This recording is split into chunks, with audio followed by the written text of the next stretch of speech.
thing where you can actually read it on the screen, but I wouldn't be able to see it anyway. Well, we don't have a crew. Crew! Key grips! Assistance! Someone cue the thing.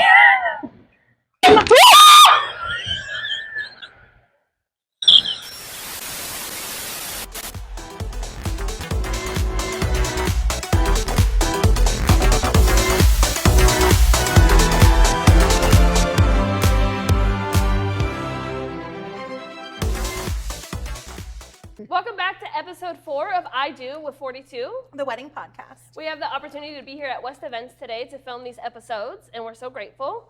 We also have Hatfield Productions on scene, who is capturing all of the video. So today is a very special episode. We have a legend here at the West Events right now, Arty. I have been waiting for this moment, Art.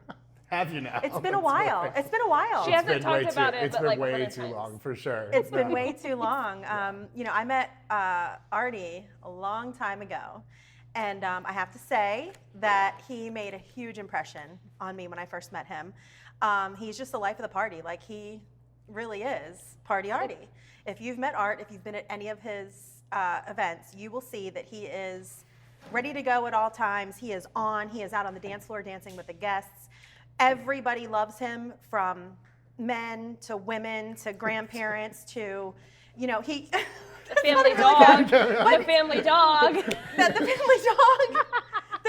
So everybody loves Art. Everybody Art is able to create a connection with anybody, whether it be, the bridesmaids, whether it be the grandma, whether it be, the aunt from out of state, whether it be the vendors. I mean, he's just there to have a good time. Everybody just he fuels that fire for everybody to just get on the dance floor and have a great time.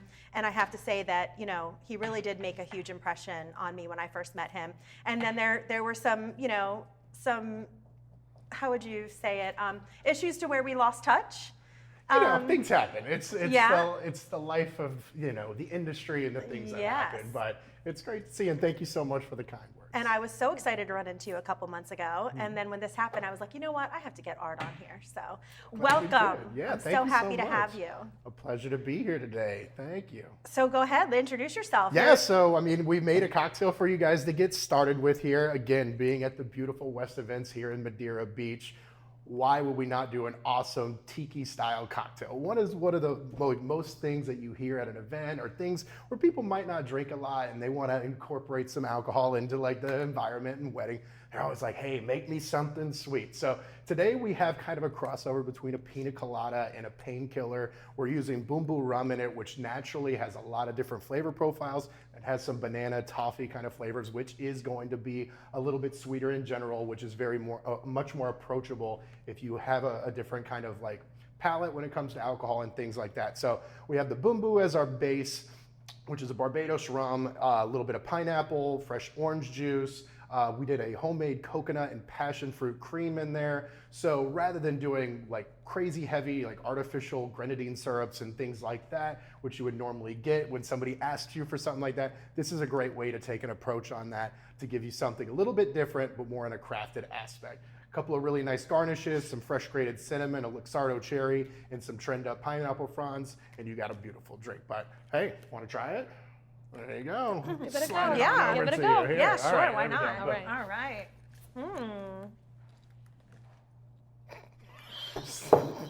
She's like, I don't drink, but I don't, but it just. Are you really? Oh my gosh, that's delicious. So good. We only make bad things. Sorry, I'm just kidding. You gonna rate it out of 10? 11. Okay. Yeah, That's it's definitely 11. We're going 11. I'm gonna go. 18. I'm gonna go with 8. I was gonna go with an 18. Carry the 2. Okay. Okay, 20. It's a 20. Well, what I'm saying is, for a flavor that I wouldn't go to, that's really good. No, yeah, and I don't like liquor at all, but that was delicious. Yes. I think it was that cream, that coconut cream. That passion fruit coconut cream. Oh, yeah. It's always fun when That you can had me. incorporate those tropical flavors and give a different kind of approach and something where, again, it's not just your everyday drink. You're taking other flavor profiles, layering things, and adding other elements to make a great cocktail build. Of course, you're a pro. You're a pro. That's what I hear. You're a pro. He is a pro. I've heard nothing but fantastic things. You say Party Arty, everybody in Tampa knows that name. Yeah? Oh yeah. It's cheesy. Can't spell party without Arty, so boom, there you go. I was hoping you would do that. Yeah, That was yeah. great. That Fit a was little, perfect. everything's a little punny. Bar Artistry, the company and everything. Artistry, it's all kind of in there and tucked away. But beautiful thing is, it's not really about me, right? Like, we are a company that is built and operated by actual industry hospitality professionals and bartenders. We don't just pull Joe Schmo off the street to come and work your event. Our goal was to give back to the hospitality community when we started this company. So when you're booking us for your wedding, your birthday, any other kind of private party, you are getting some of the best, most talented people in the industry that work at some of your local favorite cocktail lounges. Again, when you get us, you know that you're in good hands, from the intro to the setup to the service to the back end and the follow-up. We want you to feel like you're at home and you know what it is that you're paying for and what you're expecting come event day.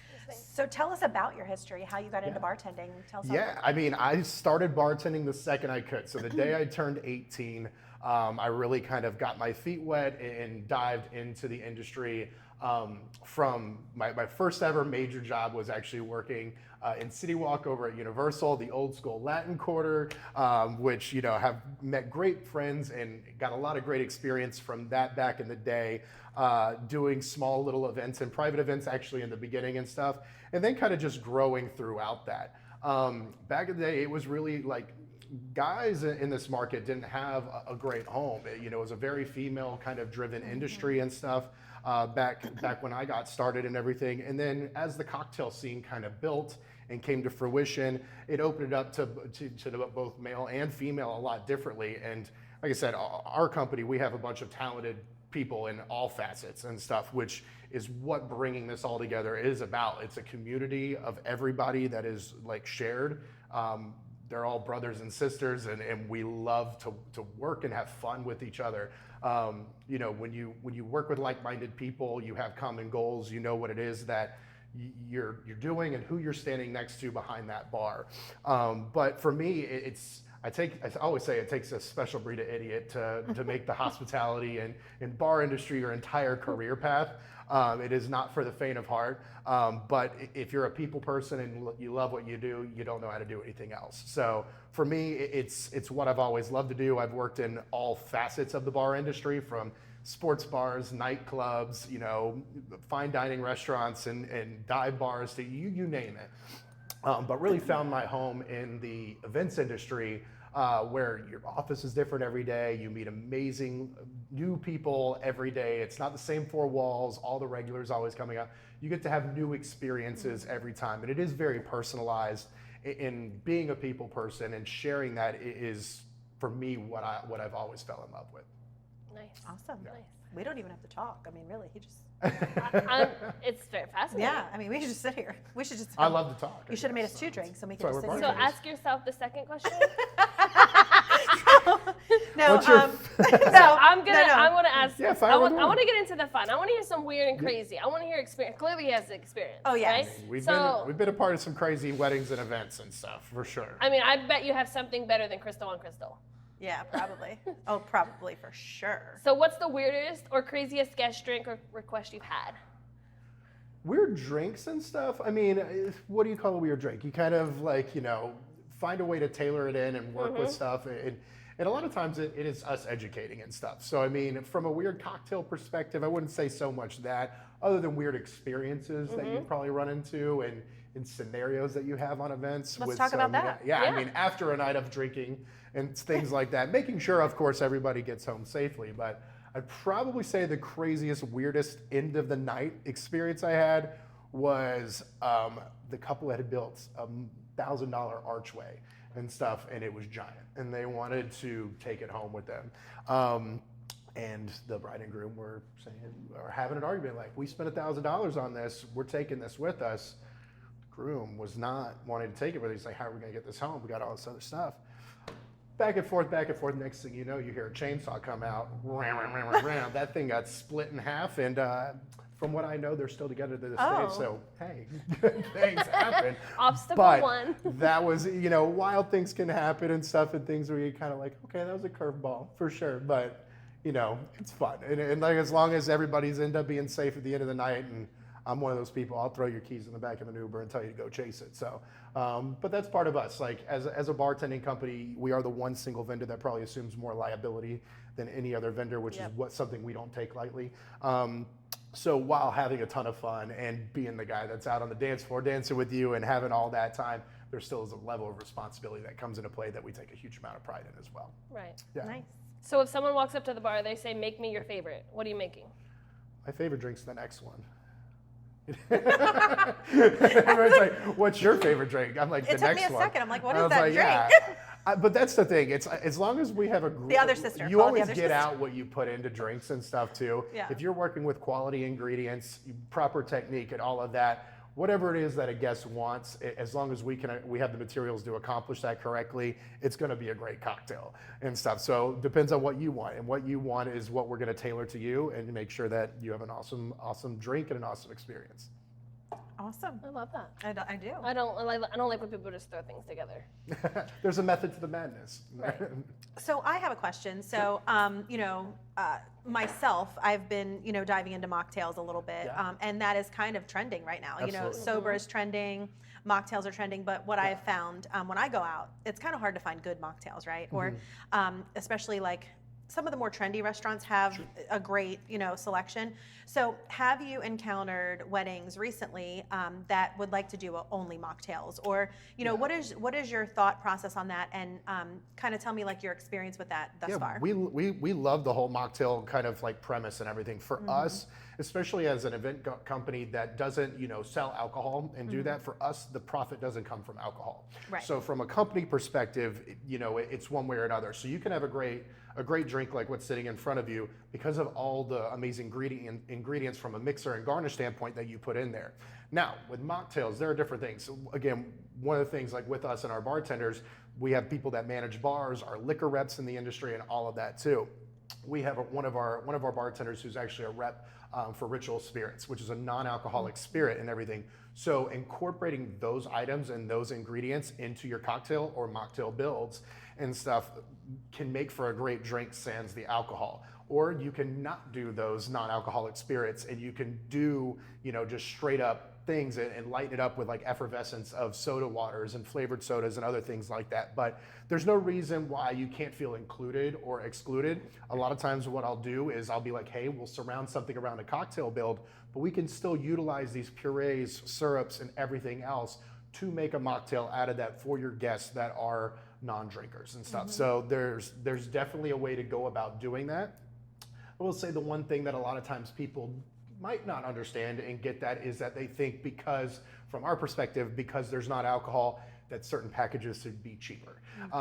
Just because you don't have alcohol doesn't mean it doesn't take the same amount of prep time on our end or the same amount of technique or work for a bartender to create that drink that goes into it. So, if you're just doing standard sodas and juices, sure, it'll be one price. But if we're still doing a craft mocktail, just like a craft cocktail, it's the same amount of product and energy that goes into doing that, which is usually why it's around the same price point and stuff for us, for what we have to do from an ingredient purchase prep point and all of that. That's a great point. Yeah, and that's just something different that not a lot of people kind of think about and stuff. But again, just like we talked about before, you get out what you put in.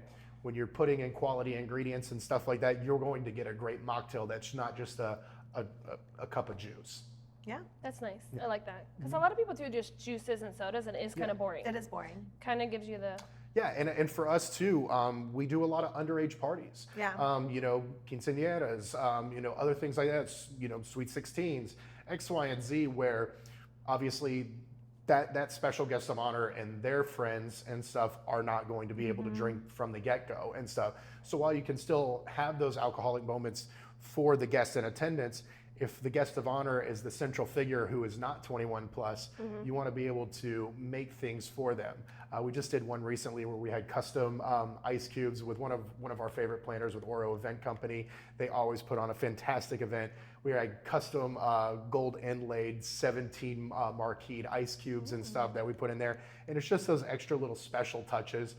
We work with our fantastic ice vendor and Tampa Ice Plant that does all of these things, that puts the pieces of the puzzle together for us to execute our job and do something really special for those guests. So I would like to touch on what you were talking about, how people don't realize that it's the same service but it's going to be the same price because you're still, exerting yourself. You're still, delivering. You're still showing up. You're still mixing and all of that. As a planner, I frequently get, well, we're not serving alcohol. I don't really need a bartender, or I have a friend that's going to bartend. So tell us why they need your services as opposed to letting their friend that's a bartender in Ybor City bartend their event. And that's the thing. It's like, so from the kind of full premise of it, one, we're a fully licensed and insured company. So we carry a full max out insurance and everything, which allows us, to be trusted coming into these open vendor venues and other facilities like that, or even just your private residence and home. So that's step one, making sure that you have a quality business professional that does that. Now, we're obviously not the only company that does that and in that premise. But with that, again, what separates Bar Artistry from some of the other companies is the quality of the professional that you're getting that is showing up to your once-in-a-lifetime event, like a wedding or your birthday or something special in your home and stuff. So understanding what it is that you're getting from our perspective, as well, how we get that across is that we don't just have a salesperson that you call, put an inquiry within, pick package A, B, or C, and then you just hit some random person coming out on your event day. We're very specialized in our service. We like to create that relationship. Planning an event like a wedding or something like that can be super stressful a lot of the times. Picking all the vendors, going through all the processes. We always say the bar should be the fun part. So we like to have a good time with it and stuff. I love to meet up with every one of our clients that books with us, go to their favorite local bar or watering hole, sit down, have a drink with them, talk to them about everything that they envision for their bar program, and really kind of find what makes sense, because no two events are alike. One event will not match up with the second event. There will always be something slightly different. So we like to tailor everything to them, which is also when I started Bar Artistry, I wanted to make sure that we weren't just fitting everything into a box.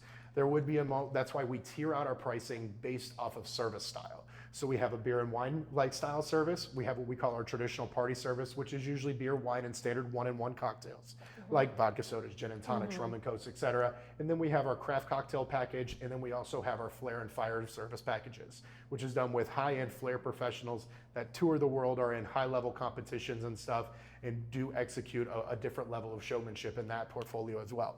A little bit more rare and a little bit of a specialized service.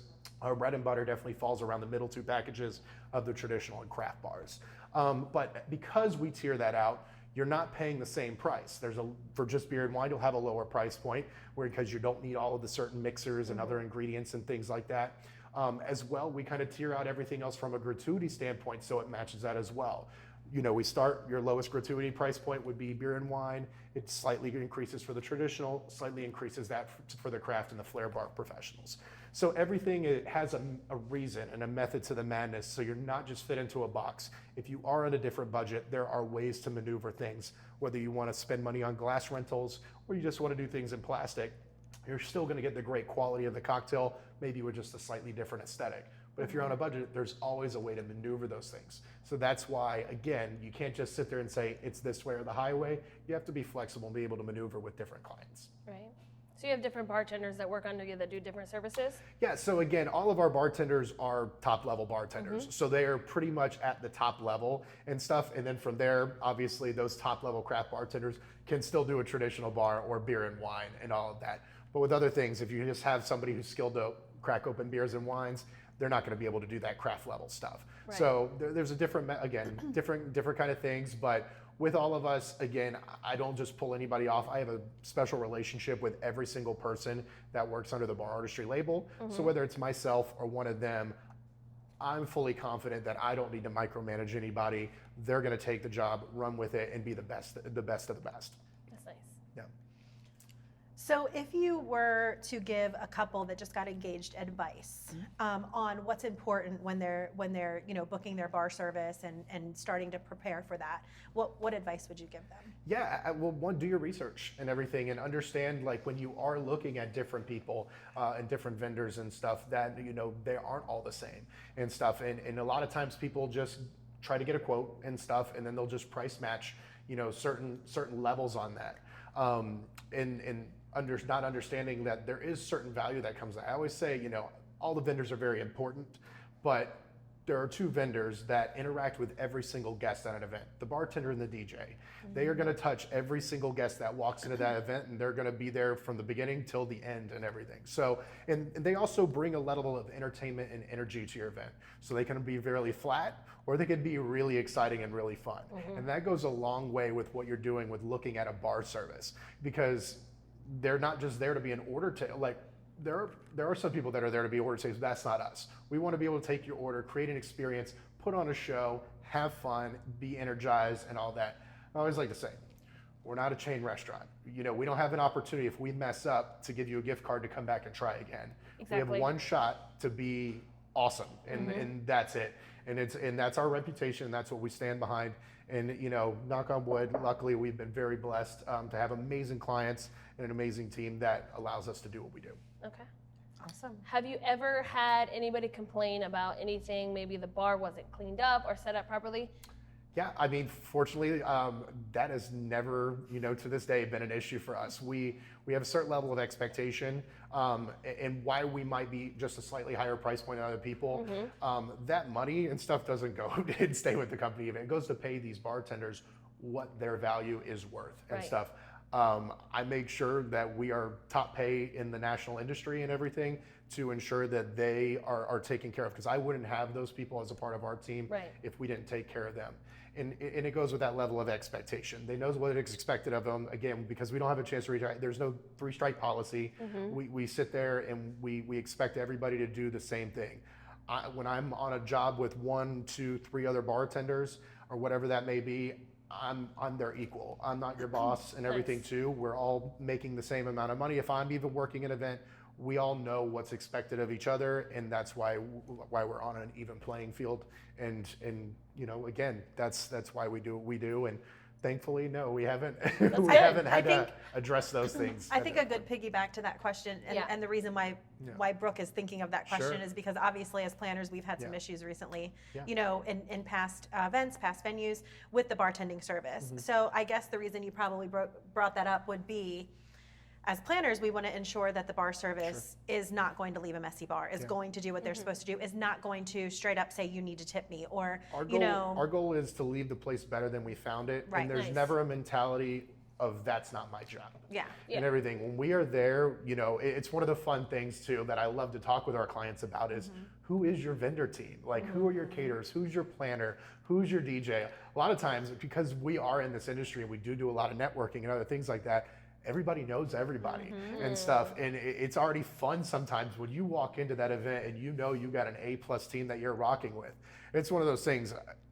We live in Florida, right? It rains all the time, and we have a lot of have a lot of outdoor venues. I'm one of those people. If it starts raining and we're outside, I drop everything that I'm doing and I go and rush and help the DJ, because their equipment can't get wet. It needs to be pulled inside and run. My cans of soda can get wet. That's okay and everything, but that's important to do that. We're all there for one common goal, and that's our client. We're there to make their day special and exciting, and you have to work as a team and stuff. So there's nothing that's, you know, if we're going around sweeping and picking up plates or glasses or throwing things away, that's what we're doing as a unit. It's not that's not my job. That's not in my job description. You have an entirety of that and stuff, and that's just as much anybody's responsibility. But with that, that's why, you know, we have vendors in this place that know us, trust us, love us, and vice versa from our perspective. People that we know we can count on and trust and stuff, and why the referral game is so important in everything through networking, because when somebody asks you, who do you trust to do X, Y, and Z job, we want people to say us, and vice versa. We want to be able to say those other vendors as well to them. For sure. We need some funny stories.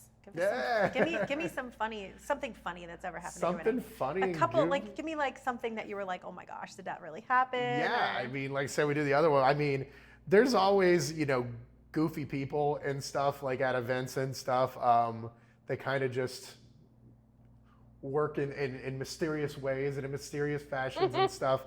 Why don't you I would say the craziest thing that happened is, you know, a walkout by the bride right before the wedding. I mean, it's not funny, but it's like those things have happened and stuff. And you're just like, you're sitting there and you're like, well, are we still going to have this party? Did she come back? And if Dad goes, hey, we already paid for this, we're riding. Right. Did that happen? It did happen. It did happen to me one time. And she didn't come back? No, did not come back. And I was like, okay, this is some, was it Sex in the City shit? Or like whatever. So did it still go on? They still had the Oh, reception? yeah. They had the party? We still partied. We still went on. The show went on and all of that. I'm like, we're here. I mean, everything's here. And I'm like, you got 100 people here like with you. I was like, I mean, crazy things in the world of our industry happen and stuff. And again, not that it's funny and everything like that. But do we know the details? You got to secretly giggle a little bit. Did you ever find out what happened? Or Do we know why she left? That was not something I decided to dive into. Okay. I was like respectful enough, and I was like, I've had my own personal stories of getting close to a wedding and it not happening. So I understand, I respect it, and all of that other jazz. But wish the best and stuff. And hey, you gotta find the silver linings in Did things. so-called and be groom positive. stay? Did the groom Yes. stay? Okay. and he partied? Yeah, yeah. Him and his boys went and had fun. I was like, all right, there it is. So. I'm serious. I'm like, all right, that's what it is. What would you do as a planner? Like, would you go after her? Oh my gosh. Or, like, what would you do? I don't ever want that to ever happen. But what would you think your Oh my instincts would be to gosh. do? my I think that I gosh. would go like, okay, what's wrong? Yeah. Like, I would go looking for her. I mean, of course I would follow the bride. Right. But grooms matter too. But I at mean, the they same do. time, I'm following whoever paid the bill. I'm just kidding. I mean, it's kind of true, right? Because This is why you get paid ahead of time. whoever your client is technically. And that's been a big thing with us too, right? Yeah. It's like having a moment where it's good to have everything in writing. I was like, Oh. I've been in positions where I haven't had Yeah. things in writing, and it's Oh, I one of know the it. things that you learn as a business professional. Oh, yes. How to operate, how to do things, and stuff like that. We finalize even all of our payments in 30 days now Yeah. and stuff because we're not going to chase things down post-event and all of that other stuff. We know that we're going to follow through on our piece and stuff, and that's why we have contracts. So, Yeah, for sure. That's the thing. Contracts are where it's at. Writing and Telling you. payment. Writing. Amen. Yep. Up, down, left, right. Do you want to ask the question that you've been waiting to ask him? Yeah, so we're gonna like set the scene. Do it. Okay, let's do this. Do it, lady. Are you ready? Are we good on time? I restarted. Oh, you did? 35 minutes in. Oh my gosh. Do Art. it, lady. Jeez, you talk so much. I'm just Okay, so we're gonna set the scene here. So I'm gonna kind of give you like a wedding that's like so-called happening, and have Okay. you design some drinks and name them. Okay, ready? No. Okay, so but okay. imagine this. Imagine this. This okay. is a process normally, not on We the are spot. planning the What's in most over-the-top themed wedding ever. Okay. Picture a fairy tale meets carnival Okay. with chandeliers in the trees, Love it. a neon champagne tower, fire dancers, everyone dressed in shimmering gold and black. Now design a his and hers. Beautiful. And what would you name Have them? we locked in our services yet? We're for sure. So this is the thing. A lot of times people ask us to create cocktails and stuff, and I'm like, until we're actually booked with you, we don't do it, and because we do a full alcohol consultation for that Okay. and stuff. And a lot of times I'm like, I'm not going to put proprietary things out there, and then you go and tell somebody else that and not even utilize our services. Right. But yeah, so I do that, and I love that. One of the things that's really fun is, we using cotton candy garnishes and stuff, fairy tale kind of things like that. Champagne cotton candy cocktails would fit that bill really well. Right. But my main thing that I love to do when I talk about building drinks out is one, what spirit bases do you like? Are you a vodka, gin, rum, tequila, bourbon, scotch kind of person? That's a great starting point. Then what flavor profiles do you like? Do you like sweet, tart, herbal, earthy, vegetal? There's so many different ways to go. I can always sit there and talk forever, as we've seen now, and everything, and spin in circles and throw all these things out, and it'll confuse the hell out of people and Right. stuff. It's like, we got to tailor that in and do that. And that's why we had those in-person meetings and stuff as well. We like to find out what it is that is special to a client. Is there anything from a destination or a location that might make sense to you? Are there color palettes and stuff that are fit in that make sense to you? Is there anything that you hate or are allergic to? Right. A lot of things come into play when it is that you're doing something specific to them. Because unlike a brick and mortar bar, and a lot of times people ask this question too, you don't just have everything prepped for the week and a million things to play around with and create on the spot. When we're doing something specific to one client and one event, we have to find out what it is that makes sense for them, because we're curating everything specific to that one event. Because after that event, we can't wrap it up and use it for the event the next day. that's a completely different menu and a completely different client. Right. So it's one of those things. So we would definitely want to kind of focus in on all of the details about what it is that they want to do, and then go down that rabbit hole and stuff. But with the Fairy Tale Carnival, it is very whimsical and very playful and stuff, doing almost like a snowball style cocktail with like a shaved ice, which we actually have a couple coming up that we're doing that with. Would be super fun and playful in doing that. And everybody likes to do the whole name my cocktail after my animals, and that's always very cute and stuff too. But having a different theme and a premise and everything definitely allows you some more leeway to have some creative fun elements and names and things like that too. Yep, that's great. Yeah. Is there anything you would like to say about your company and, tell everybody why they should hire you? Do you have any events coming up? Tell us everything that you would like to tell us about Bar Artistry. I mean, we've been very blessed. We're a little over 5 years old now. We turned 5 back in June. God has been so good to me. Just very blessed, very grateful. Everything in this world happens for a reason. And like I said, it's not about me. I know I started the company and did that, but we wouldn't be Bar Artistry without our incredible team. And there are people that you will go and see at, again, some of your favorite local bars and restaurants and cocktail lounges and stuff, where you can walk in and see those bartenders in action that'll also be at your event and stuff. One of the big things that we've been blessed with is doing stuff outside of just open vendor venues, working at hotels, resorts, country clubs and stuff, where not a lot of bartending companies can come in because they do their own food and beverage in-house. But they'll outsource us for a specialized kind of bar package, whether it's our flair bars or our cocktail bars, to supplement with that standard catering bar on property and stuff. So there's always an opportunity to, if you want to have a piece of the Bar Artistry experience, to be able to do that, not just say, well, I'm doing it here, so the answer is automatically no. Those are always conversations that can be had. There's always fun ways to find out things. And whether we do a 6-person cocktail demo at your house for a specialized hands-on approach where we can make drinks together and do an educational moment, to your 50-person birthday party, your 100, 200-person wedding, or a 600, 700-person corporate party, or even a 5,000-person festival, we are there to help and be a part of it and be a part of the experience and the fun. Again, we're a bar. We're hospitality generated. Right. We are here to have a good time and have fun, and that's what we're all about and stuff. Again, we look forward to the next 5 years and everything that's to come beyond that. But Bar Artistry is here to stay, and we're excited to be a part of everything. So where can they find you? So our handle is bar_artistry on Instagram, Bar Artistry on Facebook, barartistry.com is our website. We're super transparent about everything. You can find out more information about us, including all of our pricing structures, directly on our website. You can call me, text me directly anytime. I'm always an open book for people, and love to chat and stuff and talk a little bit more about us and what we have fun, and definitely let people know about our difference. Nice. Yeah. Well, we look forward to hopefully working with you on We're an excited. event coming Absolutely. I know, Lots of I fun know. together. I It's hope been so. way too No long. doubt. Absolutely. Thank you so much for doing the podcast, My Art. pleasure. Thanks for Appreciate having you me. being It here. was great catching up with you. Yeah, awesome.